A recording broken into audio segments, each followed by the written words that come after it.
Attack center, torpedo and weapon ready, torpedo tube 1, power up, time now. Weapons free, tube 1, aye, sir. Stand by, tube 1. Ice pick submarine, bearing 182, 2900 yards. The USS Hartford, Los Angeles-class nuclear attack submarine readies to fire. Fire, tube 1. Shoot, tube 1. In an instant, a 2-ton, 20-foot-long torpedo speeds towards an enemy submarine. All long ships engaging the target. Target acquired and destroyed. All hands stand fast while hovering operations are in progress. The Hartford is training for its primary mission, hunting and killing enemy ships and submarines. 180 feet, 0 angle. But these exercises, which CNN was given exclusive access to, are taking place in the harshest sea environment in the world. Counting out, some minutes, I'll stop. Under the Arctic ice. Chief of the watch on the 1MC. Vertical surface, vertical surface, vertical surface. Ship is commenced vertical surfacing. As a reminder, all hands stand fast. It's an arena where even surfacing requires enormous power and skill. 5-degree up angle, 0.23 upper velocity and increasing. We were on board as the submarine stalks to the surface with the full force of its 6,000 tons. Impact. 1, 1,000, 2, 1,000, 3, 1,000, We've just broken through 2 feet of Arctic ice. The North Pole is this way, Russia is this way, and Alaska this way.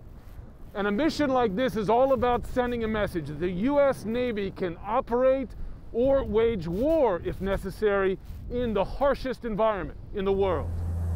The Arctic is the newest and most daunting front in the expanding global competition between the U.S. and Russia.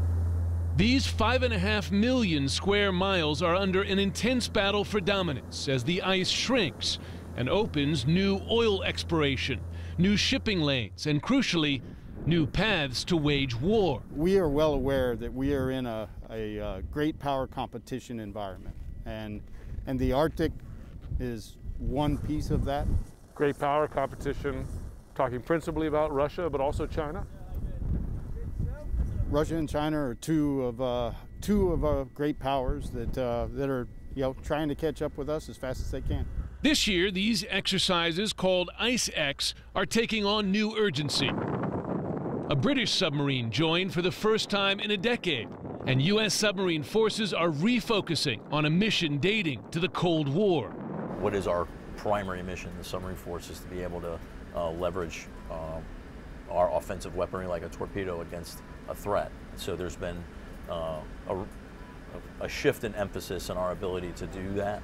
Operating under the Arctic presents unique challenges with no access to GPS navigation, limited communications, and dangers from below and above. Ice keel depth times 0.755 feet.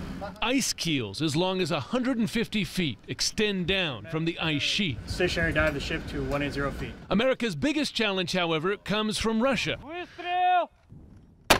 The Russian military has assembled an arc of steel along its Arctic coast, comprising dozens of military bases, ports, and airfields. And it is building and deploying faster, quieter, and more capable subs of its own. In every case, they're trying to get faster and better at what they do and integrating technology into their platforms. And it's really set them on a ramp to where if we don't continue to do the same, we'll find ourselves in a place of falling behind. For now, Navy commanders say the U.S. maintains a technological advantage. Ramming, number 1, rammer.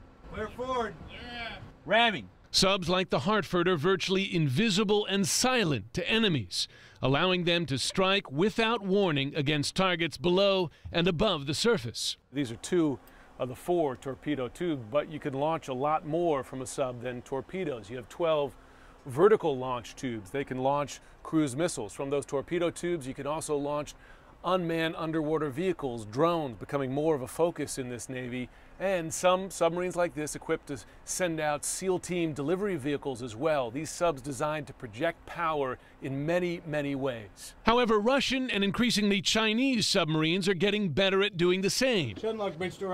Is the Navy becoming more reliant on subs as a platform? We do expect that submarines are going to be able to get to places and to conduct action where other units may not be able to. Right off the bat, we're going to need the submarine force to kick the door in and other forces to flow behind. That is the firm message to audiences in Moscow and beyond.